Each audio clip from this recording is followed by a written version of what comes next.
자, 오늘은 인구 문제와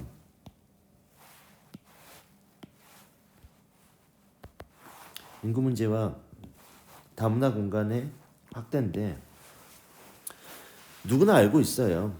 지금 사실 저출산의 현상이라는 것 자체가 원래 제가 어린 시절만 해도 베이비 붐 세대였으니까 근데 지금은 1.3명 미만의 초저출산 국가로 분류됐다. 우리가 지금 자연 상태 그대로 뒀을 때는 인구가 감소하고 있는 게 대한민국입니다. 지금 현재. 가치관의 변화가 일단 가장 큰 원인으로 보고 있어요. 그래서 여성의 사회적 진출로 인해서 가치관의 변화가 크게 발생하고 있다는 거. 그리고 평균 초혼 연령도 상승이 되고 있다. 이와 더불어 그리고 무자녀 부부의 증가로 인해서 출생률 감소는 지금 크게 되고 있다. 이렇게 봐야겠죠. 이렇게 되면 결국은 여성의 사회적 진출 확대, 그 다음에 자녀 양육의 비용의 증가, 고용 불안, 일가 가정의 양립이 어렵다. 저도 지금 맞벌이를 하고 있는데 늘 얘기를 하지만 힘듭니다. 힘들어. 여러분들도 아마 맞벌이 하고 아이를 키우고 아이를 키우는 데에서 얻는 행복이 분명히 많아요. 하지만 희생도 많다라는 게 고민을 하게 됩니다. 한 명을 낳을까? 두 명을 낳을까? 그래도 4인 가족 아닌가? 그래 너무 힘들지 않아? 서로 어려움에 있는 부분이 있습니다. 자, 그리고 나서 고령화 현상입니다. 자, 밑에 봅시다. 자, 고령화 현상으로 넘어가면 이제 여기 내용이 그렇게 어렵지 않기 때문에 2000년에는 고령화 사회라고 하고요. 그 다음에 2017년에는 우리나라는 고령 사회에 진입한다. 그리고 지금이죠, 지금 2025년에는 초고령 사회에 진입이 예상이 됩니다. 제가 전에도 얘기했지만 저희 외할아버지가 돌아가셨을 때 제 나이가 17이었던 걸로 기억이 납니다. 그때 70세였으니까 상당히 장수하셨다고 마을 잔치를 열었어요. 칠순잔치 때. 근데 지금은 칠순 때 잔치를 하지 않습니다. 가볍게 가족끼리 밥을 먹는다라든가. 그러니까 이런 것들이 우리가 초고령 사회의 진입을 얘기해 주는 게 아닌가. 가장 큰 거는 이런 걸 거예요. 경제 수준이랑 의학기술의 발달이 가장 큰 원인이지 않았나. 그리고 이런 것들은 사망률의 감소와 기대 수명을 증가하게 됩니다. 요새 얘기하면 사람들한테 저희가 어릴 때 너는 몇 살까지 살고 싶니라고 항상 물어보면 많은 수의 대답, 아이들이 아직까지 잘 모르겠지만 많은 수의 대답이 60 그리고 많으면 70이었어요. 근데 지금은 70을 표준점으로 보고 있습니다. 그래서 80, 90도 얘기하고 있죠. 그래서 우리 시대 때 100세 시대라고 얘기를 한다면 여러분은 120도 바라볼 수 있는 시대가 아닌가. 그만큼 이제 영양분이나 이런 것들에서 충분하고 그리고 기대 수명, 의학의 발달로 인해서 이렇게 되었다. 이런 영향으로 아까도 얘기했지만 노년 부양비가 급격하게 증가될 겁니다. 그러면 지금 여러분들이 청장년층 사회 부담은 증가하게 될 것이다 봐야겠죠. 국가 재정도 증가될 거예요. 그리고 고령화랑 노동력 감소도 할 수 있을 겁니다. 저 지금 나이를 이제 계속적으로 1년 먹어가는데 확실히 느낍니다. 과거가 훨씬 지금보다 나았다는 사실을. 그렇기 때문에 우리가 60, 70, 80, 90으로 가면 당연히 생산 가능 인구에서 제외돼야 되는 것들이 맞을지도 모릅니다. 잘 할 수 있을 거예요. 근데 노안이 온다든가 아니면 어려운 신체적으로 힘든 이런 것들이 있을 수 있습니다. 자, 저출산 고령화에 따른 인구 구조. 자, 넘어가 볼게요. 노령화 지수는 높아지고 있어요. 실제로 상당히 높아지고 있죠. 인구 구성도 봐요. 전체적으로 어떻게 되고 있습니까? 저출산 되고 있다는 사실. 그리고 생산 가능 인구는 급격히 줄어들고요. 그 다음에 노년 인구가 많아질 것이다. 이렇게 되면 상당히 힘들 겁니다. 이런 건 2065년인데 이게 인구 정책으로 바뀌어야겠죠. 예상이니까 지금 현재 이런 것들이 바뀌어져야 된다는 걸 이야기할 수 있습니다. 통합사회 때 누누했고요. 그 다음에 중학교 때 이미 배워왔기 때문에 너무 많은 것들을 하지 않겠습니다. 그럼 결국은 우리는 뭐다? 한국질이잖아요. 한국의 상황을 알고요. 그 다음에 지도나 도표를 읽을 수 있다. 이런 것들이 가장 중요하다. 자, 공간 변화입니다. 이게 중요한 거예요. 질이니까. 공간 변화 어떻게 변화됐냐? 정주 여건이 갖추어진 지역은 유입함. 여러분 서울 가고 싶잖아요.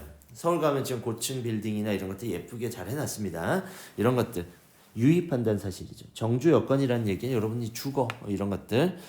자, 고령화가 빠르게 진행되는 촌락과 지방 중소도시는 급격하게 줄어들고 있습니다. 이렇게. 그래서 인구가 유출하고 있다. 그러니까 늘 얘기하잖아요. 여기 창선이라든가 남해는 인구 유출 지역입니다.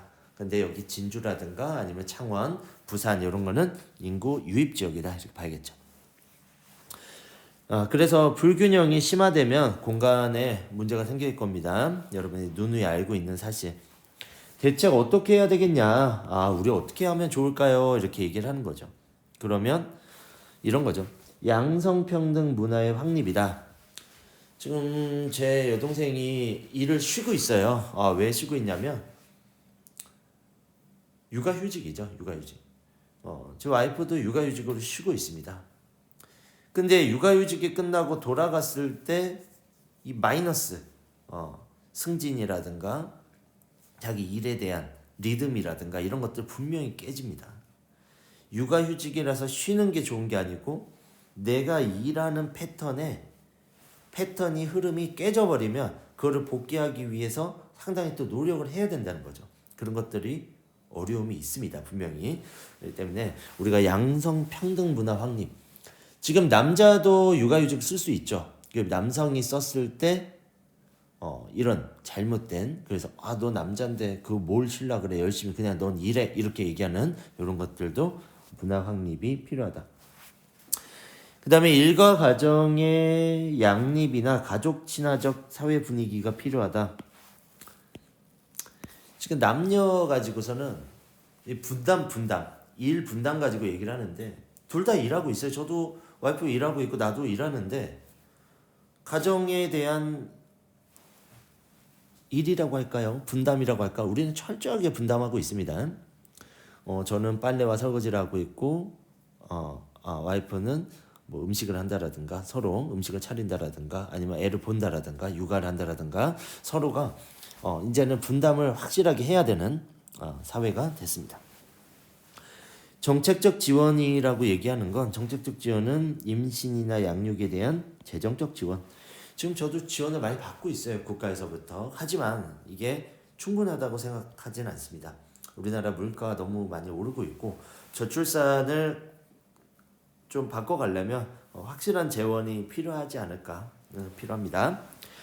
출산휴가나 육아휴직 제도의 개선이 필요합니다. 실제로 이제 눈치 보면서 쓰지 않고 그리고 또 육아휴직 기간 동안에 아이가 좀 편안하게 클 수 있도록 지원이 필요합니다. 신혼부부의 주거나 행정적 지원 확대 이것도 필요하죠. 처음에 사실은 저도 돈을 많이 벌게 되면 돈을 많이 벌 수는 없겠죠. 이런 교사의 업무가. 근데 돈을 많이 모아서 저축을 하게 되면 반드시 아이가 새 출발할 때 결혼을 할 때 지원을 해줄 용의가 있습니다. 왜 그러냐면 너무 어려워요. 혼자 자립해가지고 나간다는 게 너무 첫 출발이 어렵기 때문에 지원을 해줄 용의가 있다라는 사실. 그리고 다자녀 가구의 우대 정책 지금도 하고 있어요. 세자녀나 이런 다둥이에 대해서. 근데 조금 더 강화해야 된다는 게 필요합니다. 고령화는 미리 기금을 마련해야 돼요. 실제로 정년을 연장한다라고 하는데 정년 연장이 과연 오를지는 모르겠습니다. 하지만 정년 연장보다는 실버 산업, 그러니까 노년층이 일할 수 있는 그들만의 노하우나 그들만의 것들이 분명히 존재할 겁니다. 그래서 그런 일자리 확충이 돼야겠죠. 그래서 적은 돈을 벌더라도 우리가 사회에 도움이 될 수 있는 일이 있다면 이들에게 서포트 좀 지원을 해줘야 된다.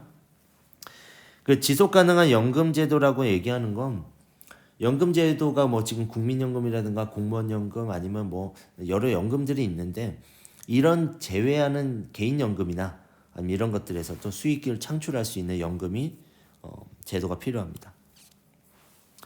그리고 노인 전문 병원이나 요양원이 필요하다고 했는데 이건 실버 산업 필요하죠.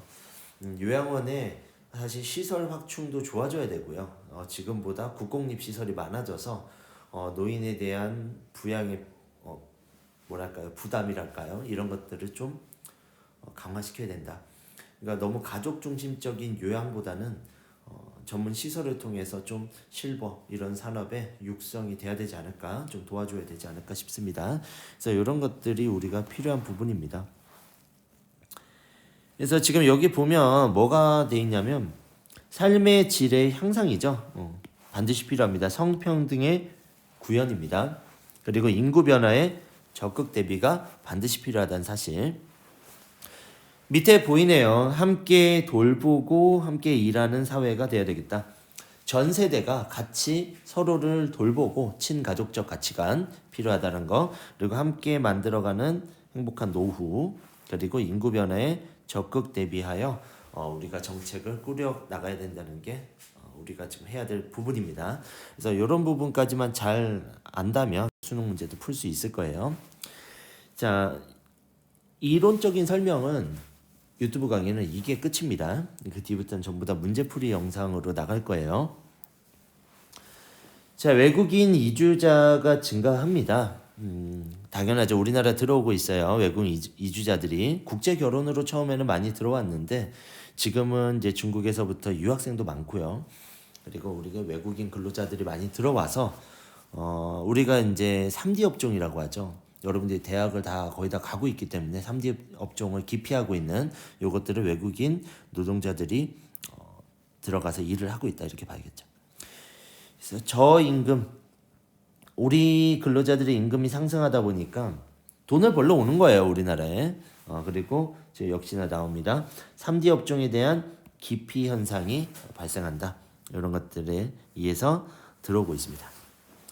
자, 그리고 전문직이나 고임금의 외국인 근로자의 유입도 이루어진다.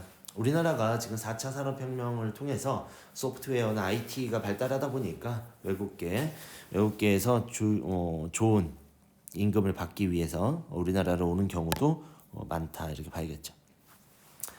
그리고 우리 주변에도 있고요. 그리고 국제결혼과 다문화 가정의 증가인데 농어촌에서 결혼 정년기라고 하죠. 성비 불균형의 심화에 따라서 외국과의 결혼이 많아지고 있다. 그래서 국제 결혼의 비율은 촌락이 높은 상태이지만 도시에서도 상당히 많아요. 지금은 우리도 가치관이 변화됨에 따라서 외국과의 이제 국제 결혼에 대한 시각, 이런 것들이 조금 더 완화되고 있다, 이렇게 봐야겠죠. 그래서 여기까지 우리가 쭉 살펴보면 인구 문제에 따라서 많이 변화되고 있습니다. 그리고 지금도 보면 외국인의 공간적 분포는 외국인 근로자들은 도시 지역에 있고요. 그 다음에 결혼 이민자들은 또 촌락 지역에 중심으로 있다라는 사실, 이렇게 아마 보면 될 겁니다. 아마 전라도 지역이나 강원도 지역이 많죠. 결혼. 그리고 우리는 도시 지역이 많으면 근로자다, 이렇게 봐야겠죠. 얘는 근로, 얘는 결혼이다 봐야겠죠.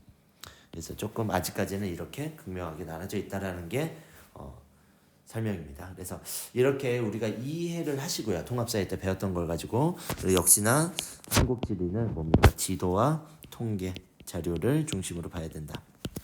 그래서 문제풀이는 저랑 같이 많이 풀어 나갈 거예요. 그러니까 너무 걱정하지 마시고 문제풀이 할 때 한번 푸는 것들을 좀 유심히 보시도록 보고 같이 좀 해나갑시다. 그리고 여러분들이 왔을 때도 문제를 같이 좀 풀 겁니다. 그렇기 때문에 걱정하지 마시고 여기까지 하는 걸로 하겠습니다.